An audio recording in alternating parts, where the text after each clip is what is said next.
Our first speaker is Adrianne Pearson. Adrianne has been a member of Toastmasters for 3 years, and she's currently pursuing her Advanced Communicator Bronze Award.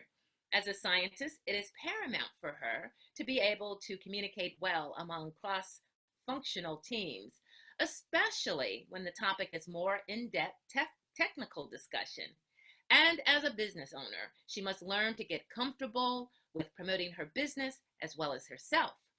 Her speech tonight is from the Advanced Persuasive Speaking Manual, Project 1, The Effective Salesperson.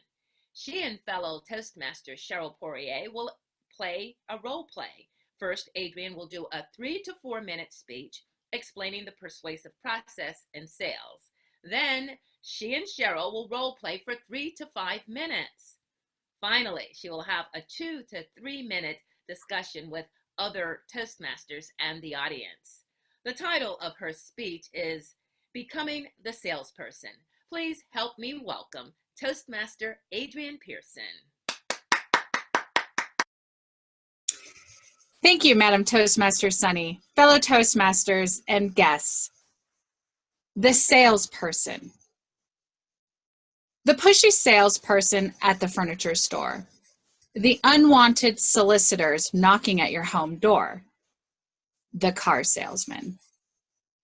These people are one of the most dreaded people to encounter during your shopping experience, and with good reason. Not only are they virtually impossible to avoid, one of my techniques is when I go into a store and I notice that the wolf packs are staring and coming at me, I immediately look down. I want no eye contact with salespeople. Not only are they hard to avoid, however, a lot of them are just terrible. They're terrible salespeople. Another interesting aspect of salespeople is that not only do we encounter them on a daily basis in our everyday lives, but we ourselves are salespeople too. For instance, you know that annual review that your boss gives you? This is a part where you need to sell to your boss all the projects that you've completed the past year, how you went above and beyond. Ergo, you're looking for that raise in your salary. Or what about a destination you want to take for your annual vacation? You need to sell your significant other on spending the money to go to that destination, as well as all the other activities that you wanted to do during that destination.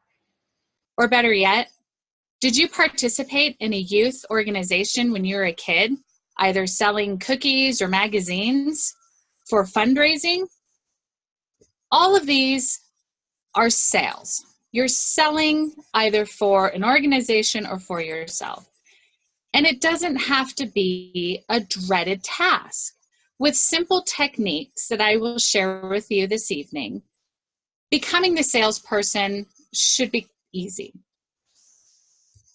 First, you need to build rapport with the buyer. Let's face it, nobody likes doing business with those that they don't like. So to start building that trust, you need to start off with small talk. Second, you need to find out what the buyer's goals and needs are. As a salesperson, you have to understand it's not always about you as a salesperson or the product that you're trying to push to the seller. You need to have a really good understanding of what the buyer's needs and goals are. And you do this by asking appropriate and choice questions. And last, you need to solve the buyer's problems. You introduce solutions for the buyer based on what you actively heard while listening as you were questioning the buyer on what their goals and needs were. The next part of my speech, I will be doing a role play with Sheryl. Sheryl is a customer who is coming into my vacuum store, and I'm the salesperson. Okay, at this point, I'd like to start our role play. Hi, welcome to our vacuum store. How are you doing today? I'm doing just fine. And I think I need a new vacuum cleaner. That's why I'm here today. Oh, wow, you came to the right place. Are you looking for a vacuum for your home or office? I'm looking for one for my home. Okay. And what type of vacuum do you currently have? Well, frankly, it's a piece of junk. Now, I've encountered one of those too, believe me. it was something I got from Sears, and now this whole chain is closed down. I can't get it repaired. I can't get any parts. It won't suck up anything. Okay, that sounds terrible. Well, let me ask you, do other family members use the vacuum as well, or is it just you? I wish other family members used it. No, it's just me. I'm in charge of the vacuuming. Yeah, I'm typically the vacuum cleaner at home too. I understand. How old is your vacuum? It must be about 16 years old. Ooh, it is time for a new vacuum. Okay. And how often are you using your vacuum? Well, I'm trying to use it about once a month. Okay. And is it a stand-up vacuum or the other vacuum with a long cord?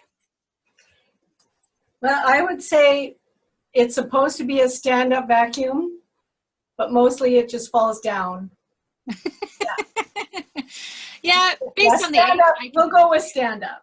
Stand-up. Okay. All right. It's an upright vacuum. Okay. And what type of surfaces are you vacuuming? Oh, every type. We have vinyl, we have stone, we have carpet, and we have wood. Okay. And besides it being a piece of junk and it's fairly old, how well is your vacuum working for you? It really only seems to work on the wood and the vinyl. It doesn't seem to pick up anything on carpet. Okay, I see. Well, come on over. I'm going to show you what I currently sell top of. And this is a product that I just like to share with you. And this is the Shark. Now, the Shark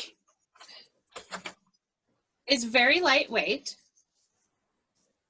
It's an upright vacuum.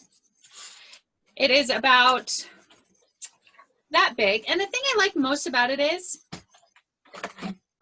you no longer have to mess with vacuum bags. You just take the container out, put it over the garbage, press this button here, and it all comes out. This vacuum works very well in multiple different surfaces. It's very lightweight. I can pick it up with one arm. The cord is long enough to where I can vacuum multiple rooms in various times during my vacuuming. I'm able to vacuum not only the surfaces in my home, but I also vacuum my rugs outside and my car, and believe it or not, even the dog bed. It's a fabulous vacuum, and it is $150 for a purchase today with a 30-day money-back guarantee if you don't like it. Now, you mentioned you do indoor housing. The downfall with the Rocket is it does have a small beater bar. So I'm going to recommend that you consider and think about a rainbow vacuum. Unfortunately, I don't sell rainbow vacuums, but Vince, who is 3 doors down, does. So if you head out my store, take a left, go 3 doors down, and go talk to Vince, let him know I sent you, and I'm sure he would be happy to show a rainbow vacuum for your needs. I'm really sorry I wasn't able to help get you a new vacuum today, but I wanted to make sure that you get something that you are really specifically looking for, and I really think that the rainbow vacuum is going to do best for what you need. Well, thank you so much. I was hoping to do this in one store, but I'll be better off if I get the one that will suit my needs. Oh, I understand. Thank you so much for coming in today. Thank you. And at this point,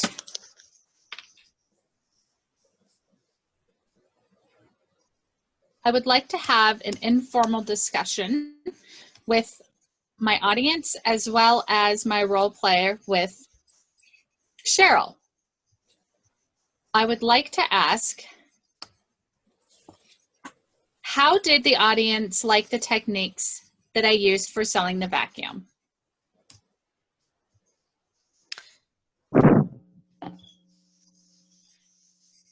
And So, anyone can answer. shall I just jump in? Yes, please do. Jump in. Okay. Adrianne, I thought you did an excellent job as a salesperson. You were friendly. You weren't overly over the head.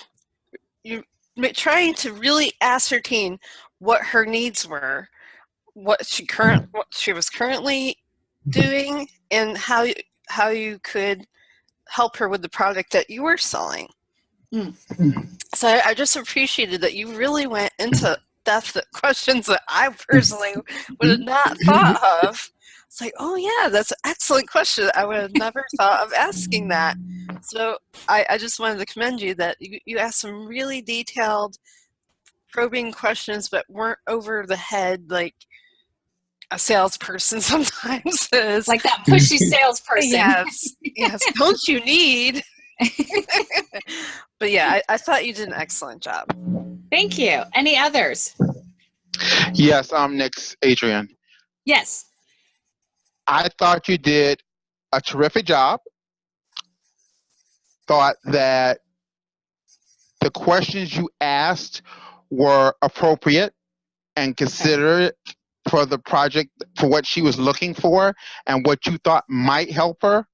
And the one thing I loved about what you did was recommending her to another person, that you did not have the product that she needed. If I had been your customer, I'd be a return customer to you. I really would. Because you gave me, even though you couldn't help me, you passed me to someone that could help me. So in the future, Gotcha. I may recommend you to a friend of mine's. Excellent. Wonderful. Thank you. Okay. Well, with that, I am grateful for my first speech. Thank you very much. Thank you, Sheryl, for participating and role-playing with me. And at this moment, I will turn the meeting back over to our Toastmaster, Sunny.